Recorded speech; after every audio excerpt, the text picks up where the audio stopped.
नमस्कार दोस्तों, मैं अजीत आप सभी का स्वागत करता हूं हमारे ऑनलाइन प्लेटफॉर्म आई क्लासेज पर। दोस्तों, अपना जो राजस्थान ज्योग्राफी का पहला टॉपिक था, थोड़ा बड़ा टॉपिक था, राजस्थान के भौतिक प्रदेश, वो कल कंप्लीट हो गया। तो आज अपन एक नए टॉपिक से शुरुआत करेंगे और टॉपिक जो रहेगा वो रहेगा राजस्थान की जलवायु। तो आज जो अपना टॉपिक है वो क्या रहेगा? वो रहेगा राजस्थान की जलवायु। राजस्थान की जलवायु। इस टॉपिक में अपन क्या क्या पढ़ेंगे, पहले उसके ऊपर चर्चा करते हैं, फिर देखते हैं कि कुछ आपको जलवायु से संबंधित कुछ टर्म्स हैं उनको आपको समझना जरूरी होता है। जैसे पवन कैसे चलती है, वायुदाब क्या होता है, कितने प्रकार का होता है, मौसम क्या होता है, मौसम और ऋतु और जलवायु तीनों में क्या डिफरेंस होता है, ताप और तापमान में क्या डिफरेंस होता है, क्योंकि यहां से वनडे एग्जाम के लिए क्वेश्चन आते हैं। तो सबसे पहले अपन बात करेंगे, तो एक तो अपन इसके सामान्य परिचय की बात करेंगे, सामान्य जनरल इंट्रोडक्शन की बात करेंगे। उसके बाद में अपन बात करेंगे जलवायु को प्रभावित करने वाले कारक, जलवायु को प्रभावित करने वाले कारक, ठीक है। उसके बाद में अपन बात करेंगे जलवायु का वर्गीकरण, जलवायु का वर्गीकरण। और अपन यहां 3 जलवायु वर्गीकरण पढ़ेंगे। एक तो अपन पढ़ेंगे कोपेन का जलवायु वर्गीकरण, एक अपन पढ़ेंगे थार्नवेट का जलवायु वर्गीकरण, और एक अपन पढ़ेंगे ट्रीवार्था का जलवायु वर्गीकरण। बात क्लियर है? और एक इनके साथ ही अपन पढ़ेंगे भारतीय मौसम विभाग के अनुसार राजस्थान का जलवायु वर्गीकरण। एक अपन पढ़ेंगे मौसम विभाग के आधार पर जलवायु वर्गीकरण। बात क्लियर है? उसके बाद में अपन पढ़ेंगे राजस्थान की ऋतुएं, उसके बाद में अपन पढ़ेंगे राजस्थान की ऋतुएं। और ऋतुओं में भी अपन 3 ऋतु पढ़ेंगे। एक तो अपन पढ़ेंगे ग्रीष्म ऋतु, एक अपन पढ़ेंगे शीत ऋतु, और एक अपन पढ़ेंगे वर्षा ऋतु। इस हिसाब से अपन इस टॉपिक को कवर करेंगे। तो इस टॉपिक से संबंधित आपकी 3 क्लासें होंगी। अब वो 3 क्लास कौन कौन सी होनी है? एक क्लास तो आज ये होगी जिसमें अपन कुछ जलवायु से संबंधित कुछ टर्म्स जो आती हैं वो देखेंगे, उनका अर्थ देखेंगे। उसके बाद में जलवायु को प्रभावित करने वाले जो कारक हैं उनकी बात करेंगे। एक क्लास अपन सेपरेट जलवायु वर्गीकरण की करेंगे और एक क्लास अपन सेपरेट राजस्थान की ऋतुओं की करेंगे। ठीक है? तो आज जो अपन बात करेंगे वो बात राजस्थान के जलवायु की करेंगे। और उससे पहले अपन देखेंगे कि आपको कुछ वर्ड ऐसे होते हैं जो आप एक बार समझ जाते हो तो जलवायु को समझने में बड़ी आसानी होती है। देखो, सबसे पहले अपन बात करें तो एक वर्ड होता है मौसम, एक वर्ड होता है मौसम, एक वर्ड होता है ऋतु, और एक वर्ड होता है जलवायु, जिसको अपन पढ़ लिए। पहले एक सामान्य तौर पे इसकी चीजों को समझो। आपने बहुत बार साधारण बोलचाल में यह शब्द यूज किया होगा कि थोड़ी देर पहले तो बाहर धूप खिली हुई थी लेकिन अचानक से ही बादल आ गए। इसकी जगह आप क्या वर्ड यूज करते हो कि थोड़ी देर पहले ही तो यहां धूप खिली हुई थी, अचानक से ही मौसम बदल गया। अब कभी आप ये नहीं यूज करते हो कि लंबे टाइम के बाद में मौसम बदल गया। आप साधारण भाषा में भी यही वर्ड यूज करोगे कि अचानक से मौसम परिवर्तन हो गया। तो यहां एक वर्ड आ रहा है अचानक, उसी को ही अपने को पकड़ना है। तो जो मौसम है, जैसा भी है खैर, जो मौसम है अगर उसमें अचानक परिवर्तन हो जाए तो वो क्या कहलाता है? वो कहलाता है मौसम। क्या डेफिनेशन निकल करके आई है? मौसमी दशाओं में होने वाला अचानक परिवर्तन, मौसमी दशाओं में होने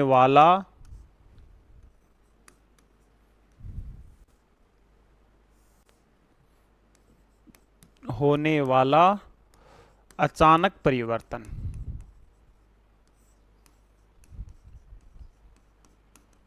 क्या कहलाता है? मौसम कहलाता है।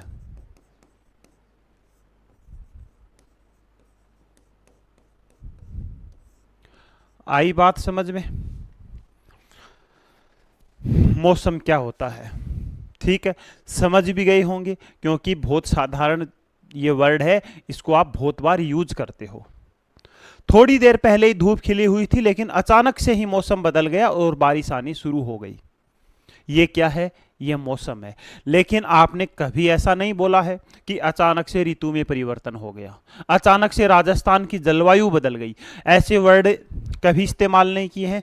तो अगर मौसमी दशाओं में अचानक परिवर्तन होता है तो मौसम कहलाता है। अब देखो, ऋतु के बारे में आप क्या यूज करते हो कि भाई जो ऋतु होती है उसमें जो मौसमी दशाएं होती हैं वो महीनों तक समान रहती हैं। तो ऋतु में क्या लिखेंगे अपन? ऋतु में लिखेंगे मौसमी दशाएं, मौसमी दशाएं एक महीने से ज्यादा, एक महीने से अधिक समय तक अस्थायी रहती है। समझ गए? आप ये बोलोगे कि राजस्थान में अभी शीत ऋतु है, तो साथ आप ये भी बोलोगे कि राजस्थान में शीत ऋतु 2-3 महीने की होती है। तो ऋतु क्या है? ऋतु है ऐसी मौसमी दशाएं जो महीनों तक अस्थायी रहती है। एक दिन में परिवर्तन नहीं होता है, जैसे आज ग्रीष्म ऋतु है तो कल शीत ऋतु आ जाएगी। लेकिन मौसम में ऐसा हो सकता है, अभी बाहर अच्छी खासी बारिश हो रही है, कुछ समय बाद धूप निकल सकती है, उसके कुछ समय बाद आंधी आ सकती है और तापमान नीचे गिर सकता है। इसमें आप यूज कर सकते हो। लेकिन अगर एक बार ग्रीष्म ऋतु आ गई तो वो 2-3 महीनों तक उसका टाइम रहेगा, उसके बाद में वापिस से मौसम बदलेगा और एक नई ऋतु आएगी। तो ऋतु क्या है? मौसमी दशाएं एक महीने से अधिक समय तक अस्थायी हो। जैसे शीत ऋतु आ गई तो शीत ऋतु की सबसे बड़ी विशेषता है कि तापमान कम होता है, दिन की अवधि छोटी होती है, रात की अवधि बड़ी होती है। तो ऐसी प्रोसेस 2-3 महीनों तक चलेगी, उसको अपन क्या बोलेंगे? ऋतु बोलेंगे। अब यहां एक वर्ड आता है जलवायु, जो अपने को पढ़ना भी है।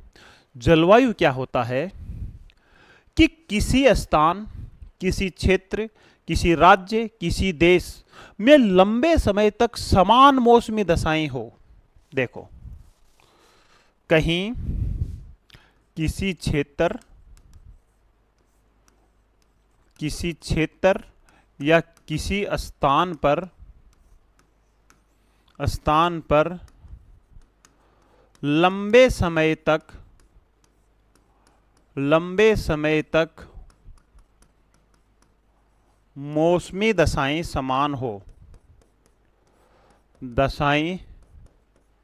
समान हो, जलवायु कहलाती है। या पहले ये चीज लिख लो आप, अगर लिखना चाहो तो, समान हो। इसका जो टाइम है वो माना जाता है लगभग 30 वर्ष तक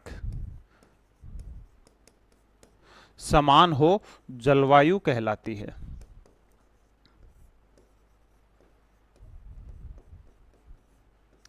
जलवायु कहलाती है। समझ गए बात को? कहीं कोई दिक्कत?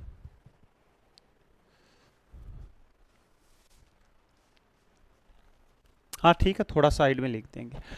यहां तक कोई दिक्कत नहीं है, तीनों चीज समझ गए हो। अपन कभी ये बोला है कि भारत में इस प्रकार का मौसम है? अपन ये बोलते हैं कि भारत की जलवायु मानसूनी जलवायु है। क्यों? क्योंकि भारत में मानसूनी जलवायु का प्रभाव काफी वर्षों से चला आ रहा है और लगभग लगभग ये अस्थायी ही माना जाता है। अगर कहीं जलवायु परिवर्तन में या किसी जलवायु में आमूलचूल परिवर्तन नहीं हुआ हो, और ये भी बात ध्यान रखना, अगर किसी प्रदेश की जलवायु में परिवर्तन होता है तो वो प्रदेश में बहुत कुछ चीजें चेंज भी होती हैं। चाहे वहां की एग्रीकल्चर सिस्टम हो, चाहे वहां का इकोसिस्टम हो, चाहे वहां के मानव समुदाय हो, चाहे वहां की प्रजातियां हो, चाहे वहां की वन संपदा हो, चाहे वहां की पशु संपदा हो, हर एक चीज बदलेगी। जैसे रेगिस्तान की जलवायु है, तो रेगिस्तान की जलवायु कैसी होती है? गर्म होती है। तो अगर गर्म रेगिस्तान कभी ठंडे रेगिस्तान में बदलेगा तो वहां का तो पूरी फिनोमिना ही बदल जाएगी। तो जलवायु परिवर्तन इतना आसान नहीं होता है, लेकिन जब भी होता है आमूलचूल परिवर्तन लेके आता है। या तो बहुत ज्यादा फायदा पहुंचता है या बहुत ज्यादा नुकसान उठाना पड़ता है। खैर, अपने को उस करंट के कॉन्सेप्ट में नहीं जाना है। अपने को तो यहां यह ध्यान रखना है कि राजस्थान की जलवायु पढ़ने के लिए अपने को कुछ चीजें समझनी चाहिए, और वो 3 चीजें तो ये हैं। मौसम अचानक परिवर्तन को दर्शाता है, ऋतु मौसमी दशाओं में मासिक परिवर्तन को दर्शाता है, और जलवायु मौसमी दशाओं में लंबे परिवर्तन को दर्शाता है। ठीक है, यह बात आपको ध्यान रखनी है। अब देखो, एक वर्ड होता है ताप, एक वर्ड होता है ताप, और एक वर्ड होता है तापमान। एक वर्ड होता है तापमान। टेम्परेचर और ताप। ताप क्या होता है कि सूर्य से हम कितना ताप प्राप्त कर रहे हैं, समझना इस चीज को। ताप क्या होता है? ताप होता है कि सूर्य से, ताप होता है कि सूर्य से कितनी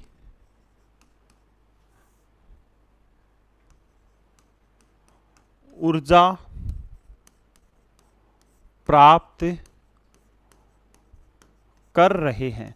मतलब यहां आपको तापमान नहीं दिखाया जा रहा है, यहां सिर्फ आपको यह समझना है कि सूर्य से अपने को कितनी गर्मी मिल रही है, सूर्य से अपने को कितना ताप मिल रहा है, वो तो होता है तापमान। और कोई वस्तु कितनी गर्म है, किसी वस्तु का कितना सेंटीग्रेड तापमान है। जैसे अपन बोलेंगे कि ये एक लोहे का गोला है और ये 32 डिग्री सेंटीग्रेड तापमान है। ठीक है, ये होता है तापमान। जबकि ताप क्या होता है? ताप होता है किसी चीज से हम कितनी उष्मा प्राप्त कर रहे हैं, और उष्मा प्राप्त करके कितनी सेंटीग्रेड अपन गर्म हो रहे हैं, वो होता है तापमान। अब देखो यहां से क्वेश्चन क्या आता है वो देखो एक बार। यहां से क्वेश्चन क्या आता है वो देखते हैं अपन। देखो अपन बात किसकी कर रहे हैं? एक साइड अपन बात कर रहे हैं ताप की, और ताप क्या है कि अपन सूर्य से कोई वस्तु कितना ताप प्राप्त कर रही है, कितना ताप, या इसको ऐसे भी लिख सकते हो कितनी उष्मा प्राप्त कर रही है। अब कौन वस्तु कितना ताप प्राप्त करेगा, इसका निर्धारण करेंगी सूर्य की किरणें। इसका निर्धारण कौन करेगी? इसका निर्धारण करेंगी सूर्य की किरणें। जैसे मान लेते हैं ये है सूर्य और ये है कर्क रेखा, ये है कर्क रेखा। कितने डिग्री की होती है? 23.5 डिग्री उत्तरी गोलार्ध में है, तो यह कहलाएगी नॉर्थ। ठीक है। अब अगर सूर्य की स्थिति को देखा जाए तो सूर्य हमेशा गति करता है कर्क रेखा से मकर रेखा के बीच में। अगर अपन सूर्य की स्थिति मान लें किस पे? अगर अपन सूर्य की स्थिति मान ले 0 डिग्री और यहां स्थिति मान ले अपन 23.5 डिग्री साउथ मतलब मकर। सूर्य हमेशा कर्क रेखा से मकर रेखा के बीच में, सूर्य की किरणें हमेशा सीधी पड़ती हैं। जैसे ही 23.5 से ऊपर अपन जाएंगे सूर्य की किरणों का तिरछापन बढ़ता जाएगा और जैसे जैसे अपन ऊपर जाएंगे तिरछापन और भी बढ़ता जाएगा और यहां मान लेते हैं अपन पहुंच गए कहां पर? 90 डिग्री नॉर्थ। तो यहां सूर्य की किरणें सबसे ज्यादा तिरछी पड़ेंगी और इस वजह से ध्रुवों के ऊपर हमेशा बर्फ जमी रहती है। समझ गए बात? ये भी बात समझ गए होंगे कि ध्रुवों के ऊपर बर्फ क्यों जमी रहती है। अब यहां मैं मेरी चीजों में कुछ सुधार कर देना चाहता हूं।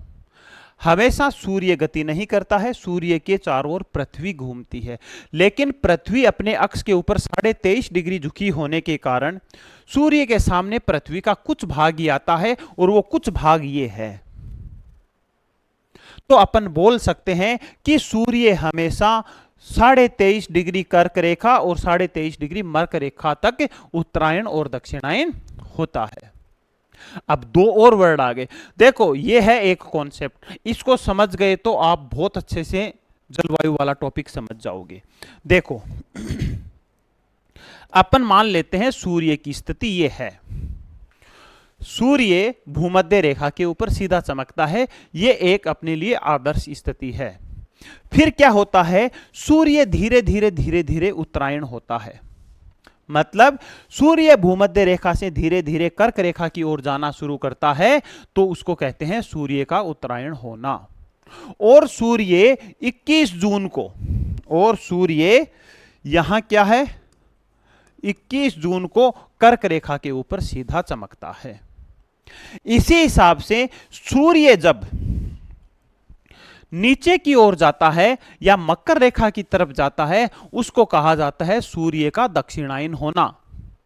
दोनों चीज समझ गए होंगे। सूर्य का उत्तरायण होना क्या है, सूर्य का दक्षिणायन होना क्या है।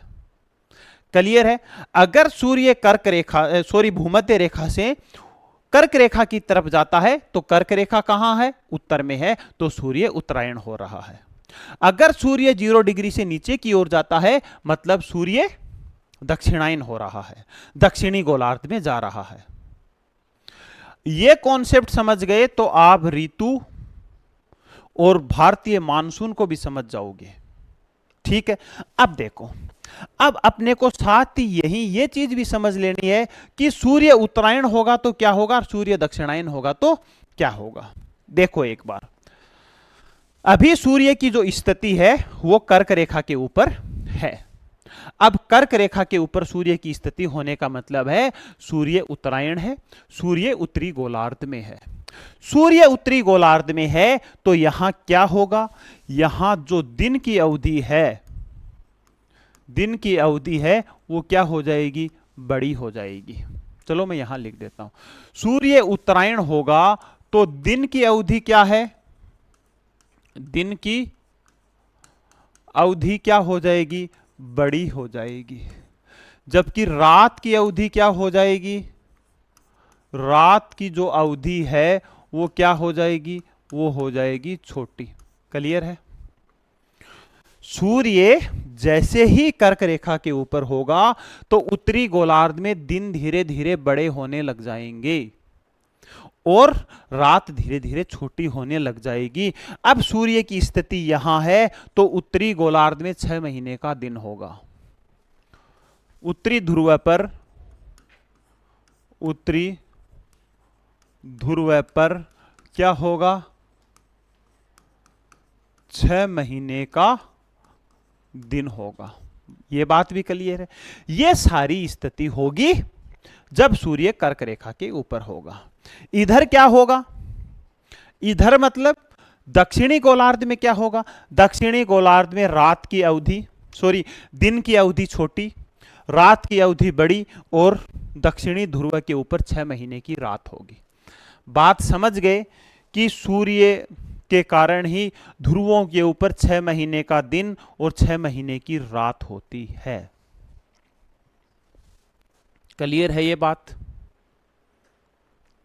सूर्य जब कर्क रेखा के ऊपर होगा तो उत्तरी ध्रुव के ऊपर 6 महीने का दिन, सूर्य जब मकर रेखा के ऊपर होगा तो दक्षिण ध्रुव के ऊपर 6 महीने का दिन। कहीं कोई कंफ्यूजन नहीं रहना चाहिए। अगर सूर्य धीरे धीरे उत्तरायण होगा तो उत्तरी गोलार्ध में दिन की अवधि, रात की अवधि उत्तरी ध्रुव की। अब उत्तरी ध्रुव से तो अपने को राजस्थान ज्योग्राफी पढ़ रहे हैं तो कोई ज्यादा लेना देना नहीं है, अपने को फोकस करना है अब राजस्थान पे। ठीक है, अब वापिस आते हैं अपन अपने टॉपिक के ऊपर। ताप क्या है, सूर्य से कोई वस्तु कितना ताप प्राप्त कर रही है, कितनी ऊष्मा प्राप्त कर रही है, वो है ताप। अब सूर्य से सबसे ज्यादा ऊष्मा कौन सा भाग प्राप्त करेगा, जो सूर्य के सामने है। जैसे सूर्य अभी यहां है तो कर्क रेखा सूर्य से ज्यादा ताप प्राप्त करेगा या 90 डिग्री। कॉमन सेंस की सी बात है, जहां सूर्य की किरणें सीधी पड़ती हैं वहां सूर्य का ताप ज्यादा प्राप्त होता है। और यहां से जो क्वेश्चन बनता है वो ये बनता है, पहले अपन इसकी डायरेक्शन दिखाते हैं।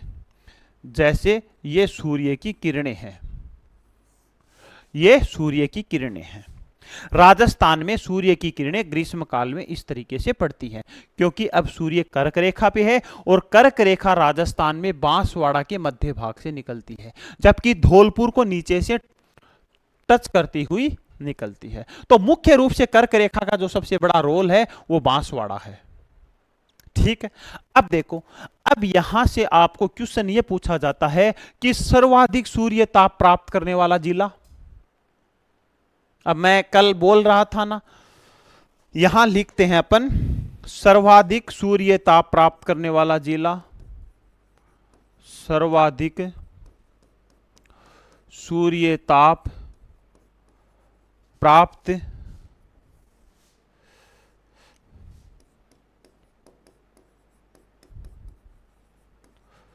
सर्वाधिक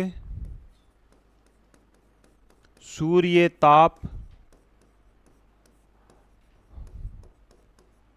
प्राप्त करने वाला जिला। फिर यहां नीचे आ जाएगा न्यूनतम सूर्य ताप प्राप्त करने वाला जिला। ये लो, अब देखो, मैंने कल की क्लास में आपको ये बोला था कि कॉन्सेप्ट से पहले ऑब्जेक्टिव टाइप क्वेश्चन सोल्व क्यों नहीं करने चाहिए। मैं रीजन बता देता हूं, इससे सॉलिड रीजन शायद आपको नहीं मिलेगा। अब आप मेनली क्वेश्चन देखते हो, देखो इस बात को समझना ढंग से। आप क्वेश्चन देखते हो, क्वेश्चन आपको लिखा हुआ मिलता है कि राजस्थान में सबसे ज्यादा, मान लो यही है, सर्वाधिक सूर्य ताप प्राप्त करने वाला जिला। ऑप्शन में मिला हुआ आएगा गंगानगर, बांसवाड़ा। आप बांसवाड़ा के ऊपर टिक कर दोगे। ठीक है, मेरे भी समझ में आ गई कि इतने लंबे कॉन्सेप्ट पे जाने की बजाय इससे काम चल गया। अगर आपको पूछ लिया जाए न्यूनतम सूर्य ताप प्राप्त करने वाला जिला, आप बता दोगे गंगानगर। ठीक है, यह बात भी ठीक है, यहां तक तो हो आप सही। लेकिन ये दोनों चीजें तो आप कॉन्सेप्ट आपके सामने है, अगर ये डायग्राम आपके सामने है तो भी हो रहा है। अगर आपको एक जिला ये दे दिया जाए, एक जिला ये दे दिया जाए, सोचो एक बार, एक जिला यहां से दे दिया जाए, एक जिला यहां से दे दिया जाए, क्या करोगे आप बताओ। अब आपके ऑब्जेक्टिव टाइप क्वेश्चन वाली सीरीज काम आएगी क्या? लेकिन कॉन्सेप्ट काम आ जाएगा। चाहे जहां से राजस्थान में जो 50 जिले हैं, 50 के 50 जिलों में से कोई भी 2 जिले देके पूछ लिया जाए कहां न्यूनतम सूर्य ताप प्राप्त होगा और कहां अधिकतम सूर्य ताप प्राप्त होगा, एक छोटा सा डायग्राम अगर आपके याद है, पूरे जिले याद हैं, तो कभी जिंदगी में आपका इससे संबंधित क्वेश्चन गलत नहीं हो सकता। यह अंतर होता है कॉन्सेप्ट और ऑब्जेक्टिव टाइप क्वेश्चन क्लास में। इस चीज को समझो आप। जिस इंसान के कॉन्सेप्ट क्लियर हैं उनके ऑब्जेक्टिव टाइप क्वेश्चन कहीं नहीं जाने हैं। बात यह है कि कॉन्सेप्ट डिटेल से होने चाहिए, ऑथेंटिक होना चाहिए। उसके बाद में अगर आप प्रैक्टिस करना चाहो तो प्रैक्टिस कर सकते हो। तो इसलिए जो स्टूडेंट अपना सिलेक्शन चाहते हैं, जो तैयारी कर रहे हैं, कोचिंगों में पैसा खर्च कर रहे हैं, उनसे यही रिक्वेस्ट है कि आप इस चीज को एक बार समझ लो, आपकी चीजें आसान हो जाएगी। ठीक है, खैर आ जाओ अपने टॉपिक पे। अब आपसे पूछा जाए कि सर्वाधिक सूर्य ताप प्राप्त करने वाला जिला, जहां सूर्य की किरणें सीधी पड़ती हैं वही सर्वाधिक सूर्य ताप प्राप्त करने वाला जिला है, तो यहां कौन सा है? बांसवाड़ा। तो यहां आंसर क्या आ जाएगा? यहां आंसर आ जाएगा बांसवाड़ा। कर दोगे?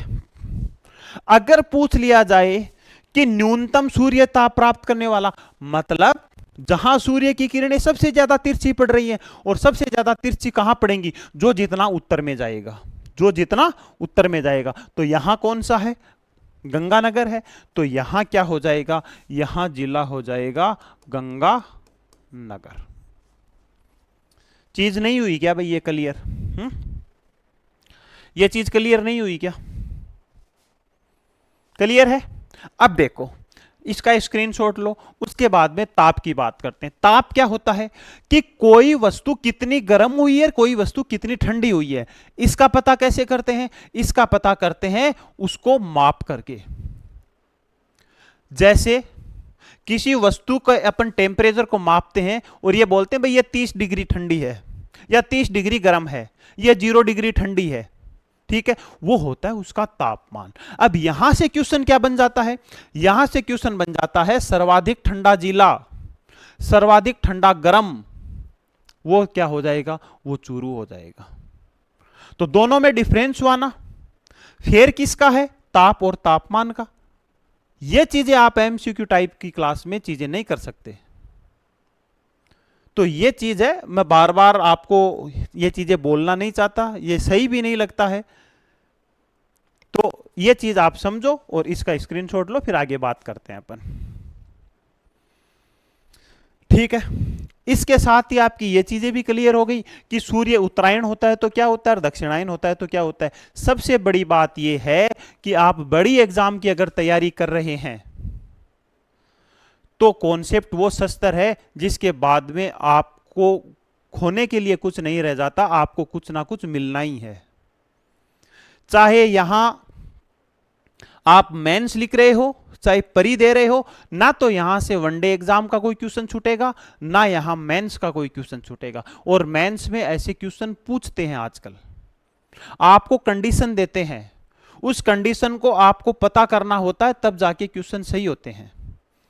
जैसे यूजीसी नेट का पेपर आता है, यूजीसी नेट में आप कितने फैक्ट पढ़ के चले जाओगे और कितने फैक्ट वाले क्वेश्चन आते हैं, कितने आप ऑब्जेक्टिव टाइप की क्वेश्चन करके और नेट निकाल लेते हो। किसी की हो जाए किस्मत से एक अलग बात है, क्योंकि नेगेटिव मार्किंग नहीं होती है, लेकिन फैक्ट बात यह है कि नेट कभी ऑब्जेक्टिव टाइप की गाइड पढ़ के पूरी नहीं की जा सकती। तो इन चीजों को आप समझो। ठीक है, तो यह हो गया ताप और तापमान। एक वर्ड यहां आपको समझना है, वायुदाब। एक वर्ड आपको यहां समझना है, वायु दाब, मतलब एयर प्रेशर। एयर प्रेशर क्या है? इसकी डेफिनेशन इसके वर्ड में ही है।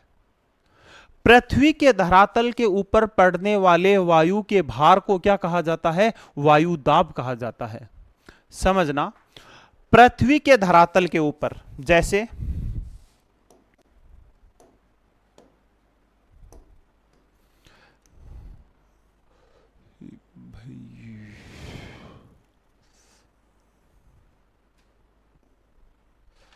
ये पृथ्वी है, ठीक है। अब पृथ्वी का जो धरातल है इसके चारों ओर क्या है, इसके चारों ओर वायुमंडल है।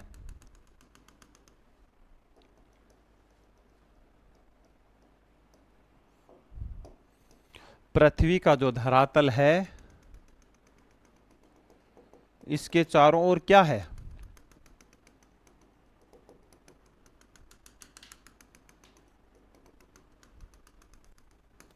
ये लो, ये क्या है, ये पृथ्वी है, और ये क्या है, ये वायुमंडल है। और वायुमंडल क्या होता है, वायुमंडल होता है गैसों का प्लस धूल कणों का प्लस नमक कणों का, नमक कणों का प्लस पराग का प्लस ज्वालामुखी धूल का प्लस जलवाष्प का। जो समूह होता है वही क्या होता है, वायुमंडल होता है।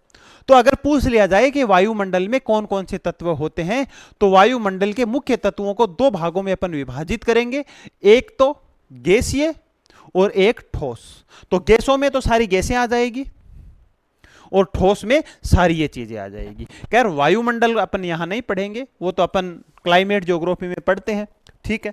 अब देखो, अब आपको क्या करना है कि ये पृथ्वी है या पृथ्वी का धरातल है, पृथ्वी के धरातल के चारों ओर वायुमंडल है, और वायुमंडल में क्या होती है, वायुमंडल में गैसें होती हैं। तो पृथ्वी के धरातल के ऊपर जो वायु का दबाव है वही वायुदाब है, उसको क्या कहा जाता है, वायुदाब। अब कहीं किताबों में आपको यह लिखा हुआ भी मिल जाएगा कि पृथ्वी के धरातल पर वायुमंडल की समस्त परतों के भार को, वायुमंडल की समस्त परतों का मतलब क्षोभ मंडल, समताप मंडल, मध्य मंडल, आयन मंडल, बहिर्मंडल, ये जो परतें होती है ना आपकी, उनका। तो पृथ्वी के धरातल के ऊपर जो वायु का भार है वही वायु दाब है। अब यहां भी एक चीज मैं आपको बोलना नहीं चाह रहा हूं, लेकिन फिर भी मैं बताता हूं। अगर आप क्लाइमेट ज्योग्राफी पढ़ रहे हैं और अगर आपके वायु दाब का कॉन्सेप्ट क्लियर हो गया, एक ही कॉन्सेप्ट है, अगर आप क्लाइमेट ज्योग्राफी पढ़ रहे हैं और अगर आपके वायु दाब का कॉन्सेप्ट क्लियर हो गया, यकीन मानिए आपकी पूरी की पूरी क्लाइमेट ज्योग्राफी अंगुलियों पे रहेगी। अगर आपको वायुदाब समझ में आ गया तो वैश्विक परिसंचरण तंत्र समझ में आ जाएगा, वैश्विक परिसंचरण तंत्र में सारी की सारी पवनें समझ में आ जाएगी, मानसून समझ में आ जाएगा, जेट स्ट्रीम समझ में आ जाएगी, साइक्लोन एंटी साइक्लोन समझ में आ जाएंगे, एयर मास समझ में आ जाएगा जिसको आप वायु राशियां बोलते हो, भारतीय मानसून की पूरी फिनोमिना समझ में आ जाएगी, भारत की जलवायु समझ में आ जाएगी, विश्व की जलवायु समझ में आ जाएगी। सिर्फ एक कॉन्सेप्ट में आप ये फटाक से बता दोगे कि पवनें कैसे चलती हैं, आज तो रट्टा मारना पड़ता है आपको, लेकिन एक कॉन्सेप्ट है वो पूरी की पूरी क्लाइमेट ज्योग्राफी कवर करता है। और जो स्टूडेंट हमारे बैच जो फर्स्ट ग्रेड यूजीसी नेट और असिस्टेंट प्रोफेसर में तैयारी कर रहे हैं, क्लाइमेट ज्योग्राफी से पहले, शुरू करने से पहले मैं ये टॉपिक पढ़ाता हूं और पूरी क्लाइमेट ज्योग्राफी में ये टॉपिक कनेक्ट होकर के चलता है और चीजें बहुत आसान हो जाती हैं। तो इस चीज को आप जब समझ जाओगे तब आपके कॉन्सेप्ट का जो महत्व है वो चीज भी समझ में आ जाएगी। तो एक चैप्टर पूरी क्लाइमेट ज्योग्राफी कवर करवा रहा है। जैसे जियोमॉर्फोलॉजी की अपन बात करें, जियोमॉर्फोलॉजी में अपन ने पढ़ा था भू संचलन, अर्थ मूवमेंट।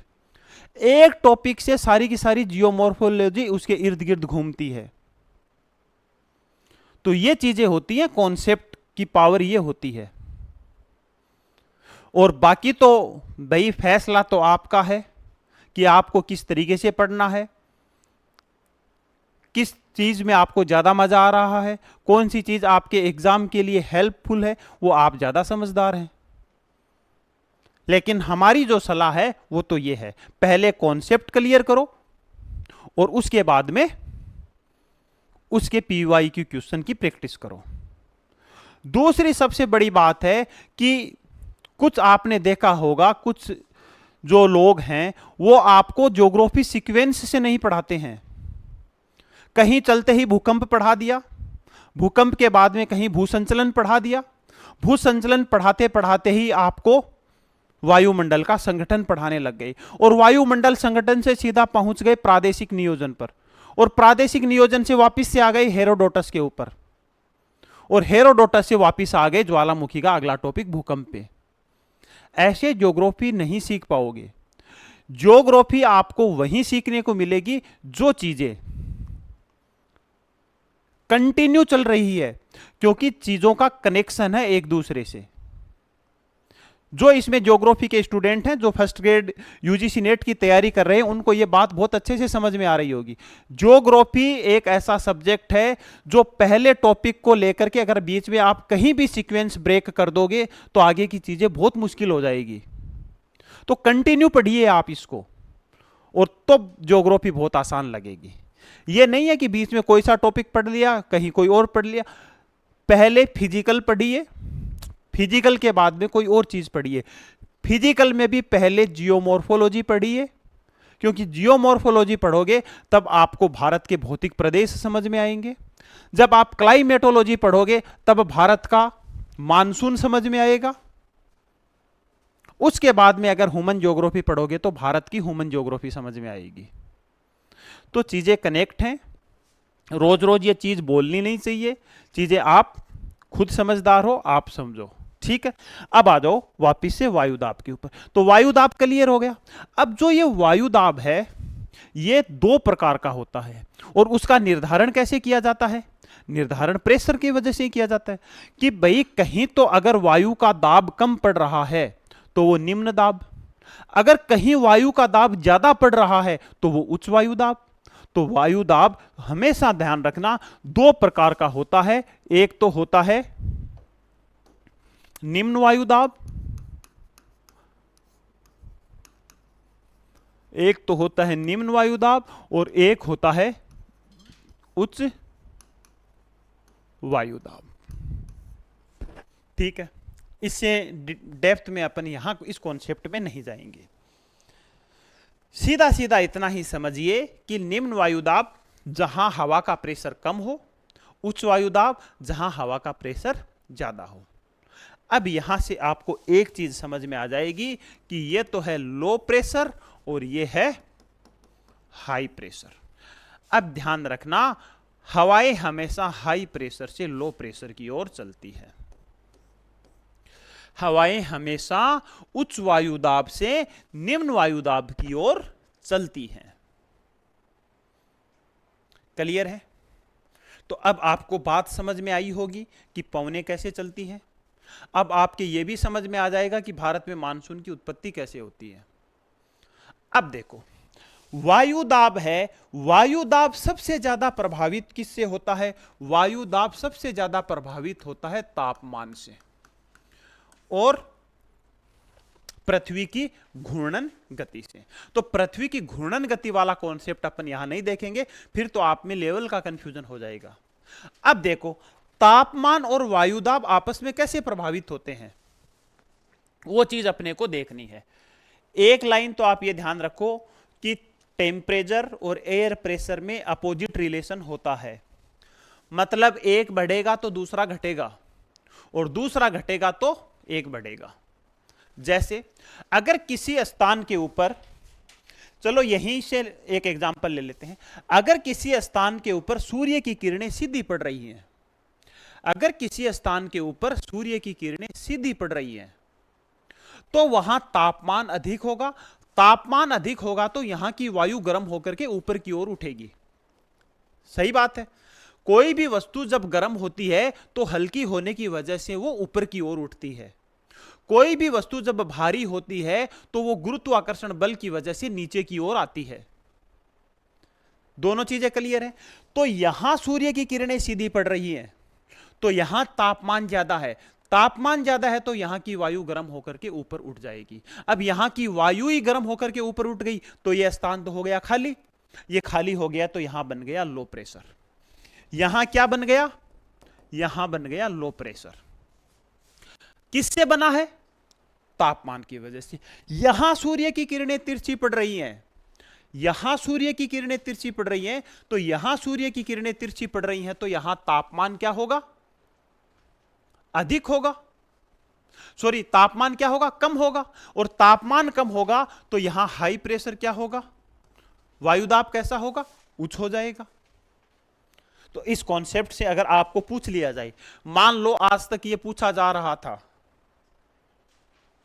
कि सबसे ज्यादा ताप प्राप्त करने वाला जिला, ऐसा एग्जामिनर आ जाए पूछ ले कि 21 जून की स्थिति है, सूर्य कर्क रेखा के ऊपर सीधा चमक रहा है, और आपको पूछ लिया जाए कि यहां निम्न वायुदाब कौन से जिले में होगा, आप आंसर नहीं दे पाओगे अगर आपको यह कॉन्सेप्ट नहीं आ रहा है। तो ऐसे क्वेश्चन हम लेके आएंगे आपको प्रैक्टिस करवाने के लिए, जब ये राजस्थान ज्योग्राफी की थ्योरी कंप्लीट हो जाएगी, उसके बाद में करेंगे हम टीवाई के क्वेश्चन, या जो चैप्टर पूरा हो गया उसके करेंगे। तो मैं यहां यही क्वेश्चन बनाता कि आपको एक तो गंगानगर है, एक गंगानगर है, एक बांसवाड़ा है, और दोनों में से मैं स्थिति देता 21 जून की और पूछता कि कौन से जिले का तापमान वायुदाब निम्न होगा और कौन से जिले का वायुदाब उच्च होगा। तो जहां सूर्य की किरणें सीधी पड़ेंगी वहां वायुदाब कैसा होगा? निम्न होगा, और जहां सूर्य की किरणें तिरछी पड़ेंगी वहां वायुदाब कैसा होगा? उच्च होगा। ध्यान रखना, तापमान और वायुदाब में हमेशा विपरीत संबंध होता है। हवाएं हमेशा उच्च वायुदाब से निम्न वायुदाब की ओर चलती है। वायुदाब हमेशा तापमान से प्रभावित होता है। अब आप बता दोगे हवाएं कैसे किस ओर चलेंगी? बहुत आसानी से। ठीक है, तो ये बात हो गई बेसिक सारी। अब अपने को अपने मेन चैप्टर के ऊपर आना है, और सबसे पहले अपन पढ़ेंगे जलवायु को प्रभावित करने वाले कारक। ठीक है,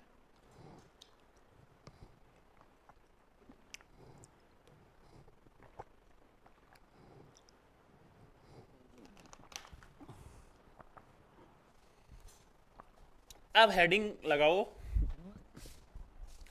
जलवायु को प्रभावित करने वाले कारक। अब अपन बात करेंगे जलवायु को प्रभावित करने वाले कारक।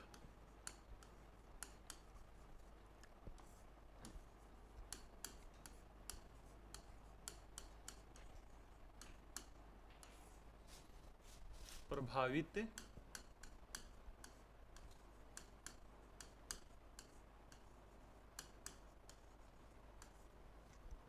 करने वाले कारक। ठीक है,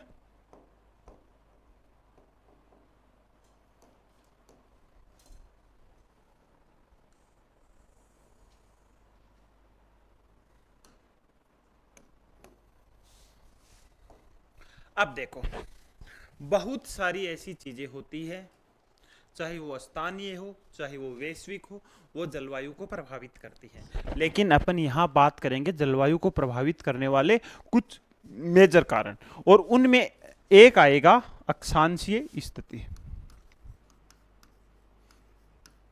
अक्षांशीय स्थिति पहला, अक्षांशीय स्थिति। अक्षांश जलवायु को सबसे ज्यादा प्रभावित करते हैं, या यहां तक मानिए कि अक्षांश रेखाओं के सहारे ही जलवायु कटिबंधों का निर्धारण किया जाता है। कैसे किया जाता है वो अपन बात करेंगे।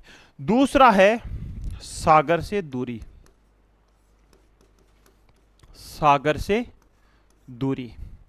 तीसरा है सागर तल से ऊंचाई। सागर तल से ऊंचाई, और ये अपने को राजस्थान के संदर्भ में पढ़ने हैं, इस चीज का ध्यान रखना। फिर है अरावली की स्थिति। अरावली की स्थिति।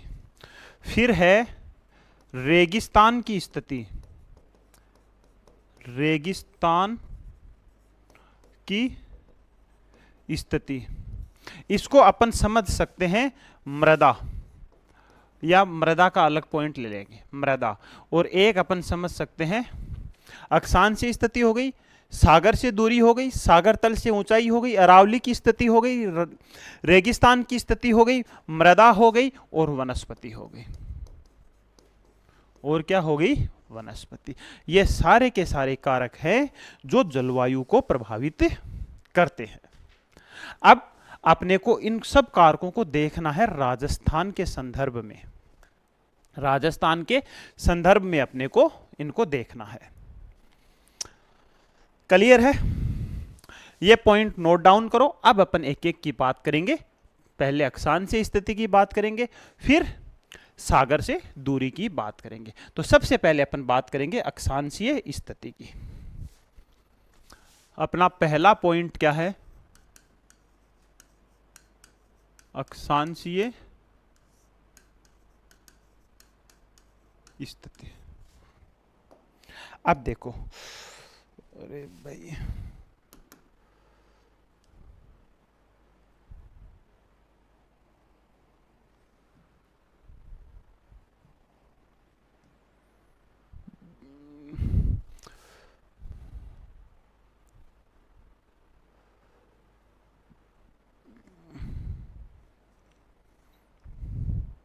हाँ, अब अपन बात किसकी करेंगे?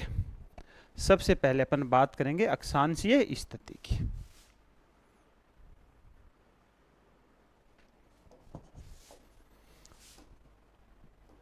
पहला पॉइंट अपना क्या था?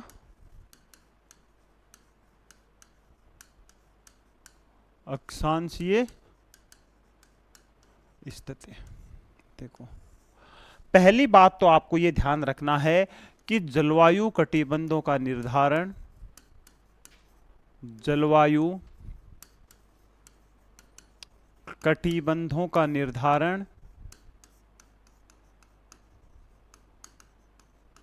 अक्षांश रेखाओं के आधार पर किया जाता है। अक्षांश रेखाओं के आधार पर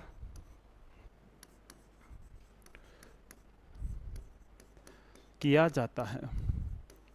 तो अक्षांशीय स्थिति तो सबसे ज्यादा जलवायु को प्रभावित करेगी करेगी, क्योंकि पूरे जलवायु का जो कटिबंध होते हैं या जो जलवायु कटिबंध होते हैं उनका निर्धारण ही अक्षांश रेखाओं की सहायता से किया जाता है कि इतनी डिग्री से इतने डिग्री अक्षांशों के बीच में यह जलवायु है, इतने से इतने के बीच में।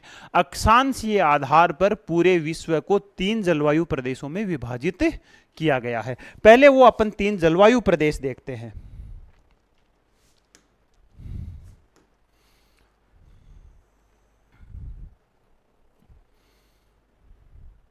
देखो,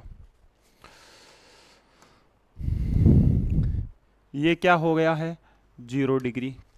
अब 0 डिग्री से अपन ने थोड़ी देर पहले बात की थी कि सूर्य की स्थिति कहां से कहां तक होती है? 23.5 डिग्री नॉर्थ से होती है 23.5 डिग्री साउथ के बीच। यहीं सूर्य की स्थिति हमेशा रहती है। यहां सूर्य की किरणें जब साल भर सीधी पड़ती हैं तो यहां की जलवायु कैसी होगी? उष्णकटिबंध होगी। तो ध्यान रखना, जो क्षेत्र कर्क रेखा से लेकर के मकर रेखा के बीच में जो आता है वो क्या होगा? वो उष्णकटिबंध में होगा। क्लियर है? अब अपने को देखना है कि राजस्थान अक्षांशीय आधार पर कौन सी स्थिति में आता है। तो अपन यहां एक कर्क रेखा और बना देते हैं। ये क्या हो गई? ये हो गई कर्क रेखा। और सूर्य की स्थिति क्या होती है? 21 जून को सूर्य कर्क रेखा के ऊपर सीधा चमकता है। ठीक है। अब देखो, अब दूसरा क्या है?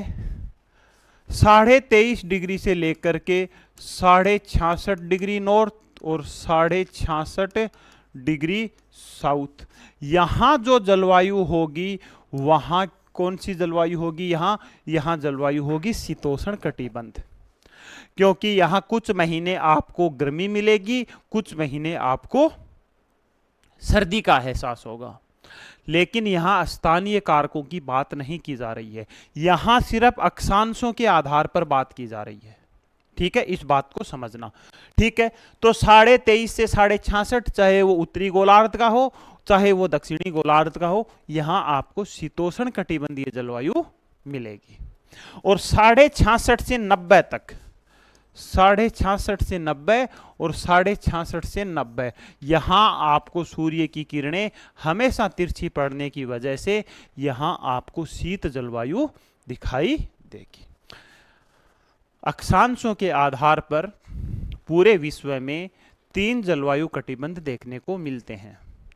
23.5 डिग्री नॉर्थ से 23.5 डिग्री साउथ, या कर्क रेखा से लेकर के मकर रेखा। यहां सूर्य की स्थिति या सूर्य की किरणों की स्थिति हमेशा साल भर सीधी रहने के कारण यहां उच्च तापमान प्राप्त होता है। उच्च तापमान प्राप्त होने के कारण से यहां के क्षेत्र को उष्ण कटिबंध कहा जाता है। अब एक वर्ड यहां और आ रहा है, कटिबंध क्या होता है? जो लोग क्लास स्टार्टिंग से देख रहे हैं उनको तो पता है कटिबंध क्या होता है। जो लेट ज्वाइन कर रहे हैं उनको मैं बता देता हूं कि 2 अक्षांश रेखाओं के बीच का जो क्षेत्र होता है, 2 अक्षांश रेखाओं के बीच का जो क्षेत्र होता है उसको कटिबंध कहा जाता है, उसको जोन कहा जाता है, उसको मेखला कहा जाता है, उसको पेटी कहा जाता है। किसी भी नाम से जाना जा सकता है। ठीक है, बात क्लियर है? तो 3 जलवायु कटिबंध देखने को मिलते हैं। अब ये सिचुएशन आपको अप्लाई करनी है। अगर ये डायग्राम याद है तो कहीं का ही दे दो ना आप।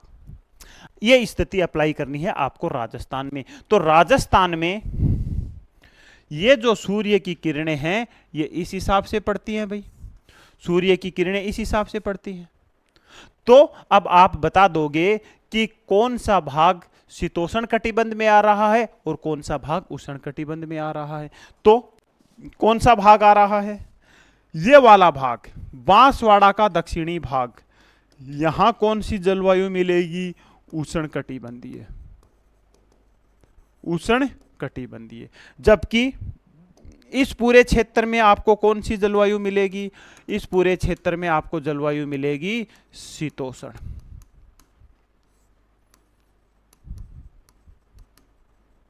हाँ, कटिबंध नहीं लिखेंगे, कटिबंध वाला वर्ड थोड़ा सही नहीं रहेगा, जलवायु लिखेंगे। यहां आपको मिलेगी कौन सी? शीतोष्ण जलवायु। और यहां आपको मिलेगी उष्ण जलवायु। ये बात है सीधी सीधी अक्षांश रेखाओं के आधार पर। तो अपन बोल सकते हैं कि आप लिख सकते हो साथ साथ कि अक्षांश रेखाओं के आधार पर बांसवाड़ा के दक्षिणी भाग जो कर्क रेखा के ऊपर स्थित होने के कारण या कर्क रेखा से नीचे स्थित होने के कारण बांसवाड़ा के दक्षिणी भाग में उष्ण कटिबंधीय या उष्ण जलवायु पाई जाती है। जबकि कर्क रेखा से ऊपर वाला जितना भी राजस्थान है वहां आपको शीतोष्ण जलवायु देखने को मिलती है। तो राजस्थान का अगर क्वेश्चन क्या बनता है? क्वेश्चन ये बनता है कि राजस्थान का अधिकांश भाग अक्षांशों के आधार पर कौन सी जलवायु में है? तो आंसर आप क्या करोगे? आंसर आप करोगे शीतोष्ण कटिबंध। अगर आप ये बोल जाओ कि बांसवाड़ा का दक्षिणी भाग, या बांसवाड़ा भी आ सकता है, कभी कभार बांसवाड़ा भी आ सकता है, डूंगरपुर भी आ सकता है, तो ये मुख्य रूप से कर्क रेखा के आसपास है। तो एकदम से वो नहीं की जा सकती भाई ये हमारी लाइन है, इसके ऊपर जो होगा वो कुछ होगा, नीचे होगा वो है, ये नहीं हो सकता। मतलब इसके आसपास वाला जो क्षेत्र है, इसके आसपास वाला जो क्षेत्र है वो उष्ण कटिबंध में आएगा, लेकिन मुख्य रूप से बांसवाड़ा का दक्षिणी भाग। ठीक है, अक्षांश स्थिति को लेकर के चीजें क्लियर हैं आपकी? ज्यादा लिखेंगे तो क्लास ये बहुत लंबी चली जाएगी, तो आप यही चीजें समझ लो, इसका स्क्रीनशॉट ले लो, बाकी थ्योरी आप खुद बना भी सकते हो।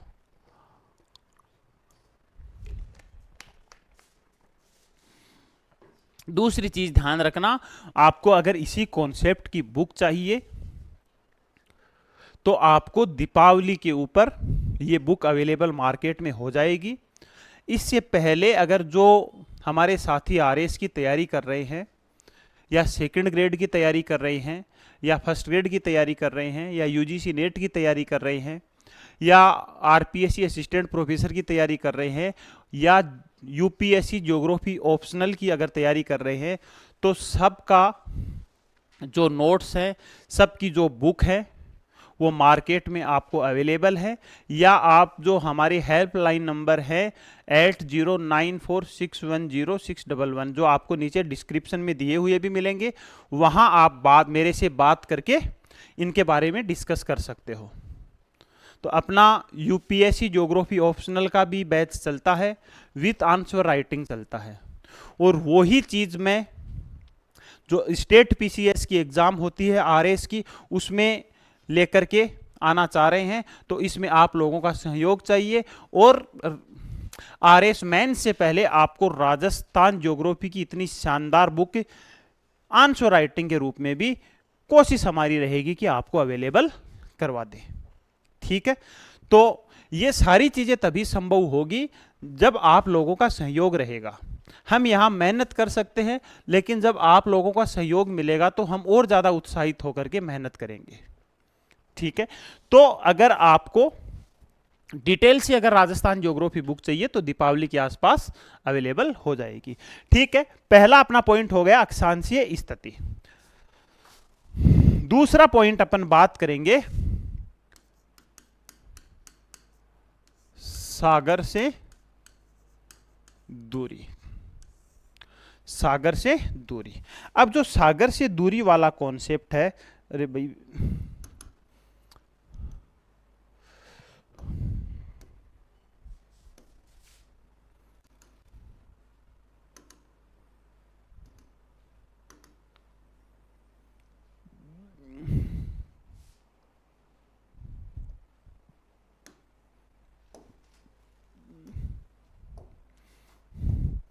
दूसरा अपन जो कॉन्सेप्ट की बात करेंगे आज, अपन उसी लास्ट पॉइंट की बात करेंगे, सागर से दूरी।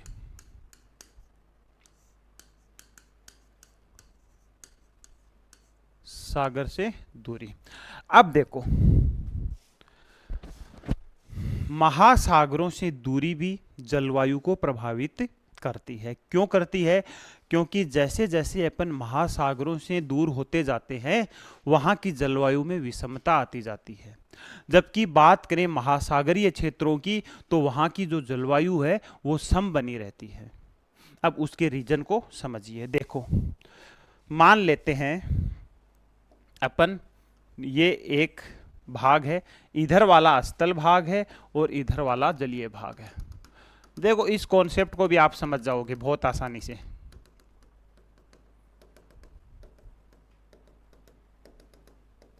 ये क्या है? ये है सागरीय भाग। सागरीय भाग, और ये वाला जो भाग है ये है स्थलीय भाग। ये वाला भाग है स्थलीय भाग। अब इस चीज को देखना आप, मैं आपको कंडीशन दे रहा हूं और कंडीशन अप्लाई करनी है आपको वही वायुदाब और तापमान वाली। देखो, समय है दिन का, यहां है सूर्य, ये क्या है? सूर्य, और टाइम क्या है? अभी स्थिति है दिन की। और सूर्य की किरणें यहां भी सीधी पड़ रही हैं और सूर्य की किरणें यहां भी सीधी पड़ रही हैं। अब क्या होता है? देखो, दिन के समय सूर्य की किरणें सीधी पड़ने के कारण स्थल भाग जल्दी गर्म होता है, ये उसका स्वभाव होता है। स्थल भाग जल्दी गर्म होने की वजह से क्या होगा? यहां क्या होगा? यहां तापमान क्या हो जाएगा? उच्च हो जाएगा। और मैंने बताया था अगर तापमान उच्च हो जाएगा तो वायुदाब कैसा हो जाएगा? लो हो जाएगा। जबकि इसके विपरीत जो सागरीय भाग है वो धीरे धीरे गर्म होता है और धीरे धीरे ही ठंडा होता है। इस वजह से यहां हाई प्रेशर होगा। अब इधर सागरीय भाग में हाई प्रेशर है और स्थलीय भाग में लो प्रेशर है। तो अब यहां से हवाएं किधर से किधर की ओर चलेंगी? बता दोगे भैया आप आसानी से? हवाएं हमेशा हाई प्रेशर से लो प्रेशर की ओर चलेंगी। अब ये हवाएं सागरीय भाग के ऊपर से आने के कारण आर्द्र होती हैं, तो इनसे वर्षा होती है। पहली बात, जब पवनें सागरीय भाग से आएंगी तो वर्षा होगी, वो आर्द्र पवनें होंगी। तो ये क्या है, दिन के समय कैसी पवनें चलती हैं, सागरीय पवनें चलती हैं। अब यही स्थिति कर देते हैं उल्टी। अब बात है रात की। अब रात की बात है तो ये जो सिचुएशन है ये उल्टी हो जाएगी। यहां क्या हो जाएगा, यहां तो अब हो जाएगा हाई प्रेशर, यहां तो हो जाएगा अब हाई प्रेशर, और यहां हो जाएगा अब लो प्रेशर। अब इधर से हवाएं, स्थलीय भाग से हवाएं सागरीय भाग की ओर चलेंगी। अब ये हवाएं स्थलीय भाग के ऊपर से जाने के कारण शुष्क होंगी। क्या होंगी, शुष्क होंगी। तो ये क्या है, ये करती क्या है, रात के समय ये गर्मी भेज देता है, दिन के समय वो गर्मी भेज देता है। तो यहां जो तापमान है वो कैसा बना रहता है, सम बना रहता है। लेकिन जैसे जैसे सागर से अपन दूर जाते जाएंगे वहां आपको जलवायु में भिन्नता देखने को मिलेगी। अब अगर राजस्थान की बात करें तो राजस्थान की जो स्थिति है वो सागरीय भागों से दूर है, और स्थिति सागरीय भागों से दूर होने के कारण यहां कौन सी जलवायु है, महाद्वीपीय जलवायु है। महाद्वीपीय जलवायु का प्रभाव अधिक है, प्रभाव अधिक है। और महाद्वीपीय जलवायु का प्रभाव अधिक है तो यहां जो आपको तापांतर है वो अधिक देखने को मिलेगा, यहां तापांतर अधिक देखने को मिलेगा। और तापांतर अधिक देखने को मिलेगा तो चीजों को कनेक्ट करो कि यहां क्या होगा, दिन के समय तापमान उच्च होगा, रात के समय तापमान निम्न होगा, ग्रीष्म काल में तापमान उच्च होगा, शीतकाल में तापमान निम्न होगा। जबकि जो देश या जो क्षेत्र सागरीय तटों के ऊपर है वहां ज्यादा तापांतर का फर्क नहीं होता है, वहां जलवायु सम बनी रहती है। इसी वजह से आप सागर के किनारों पर जब शीतकाल में गोवा वगैरह घूमने जाते हो तो आपको गर्म कपड़े पहनने की आवश्यकता नहीं पड़ती है। रीजन क्या है, रीजन वहां है महासागरीय जलवायु का प्रभाव। लेकिन जैसे ही आप जम्मू कश्मीर में चले जाते हो तो आपको शीतकाल में प्रचंड ठंड का सामना करना पड़ता है। क्यों, क्योंकि वो सागर तल से दूर है, दूसरी ऊंचाई भी है, दोनों फैक्टर वहां प्रभावित करते हैं। ठीक है, तो राजस्थान की जो जलवायु है वो सागर से दूरी के कारण यहां उच्च तापांतर देखने को मिलता है। ग्रीष्म काल में यहां तापमान उच्च होता, शीतकाल में यहां तापमान निम्न होगा, दिन के समय तापमान उच्च होगा, रात के समय तापमान निम्न होगा। तो अपन पहले दो कारण पढ़े हैं, बाकी जो कारण है वो कल पढ़ेंगे, क्योंकि आज काफी लंबे टाइम से लाइट नहीं आ रही है तो हो सकता है बीच में क्लास बंद हो जाए, तो ये जो हुई है क्लास यही डिस्कनेक्ट हो जाएगी। तो आज के लिए इतना ही अपन बात करेंगे, इसका एक पार्ट अलग से डाल देंगे। आप लोगों से रिक्वेस्ट है कि क्लासों को ज़्यादा से ज़्यादा शेयर करें, हम आपके लिए और ज़्यादा बेहतर कॉन्सेप्ट लाने की कोशिश करेंगे। धन्यवाद।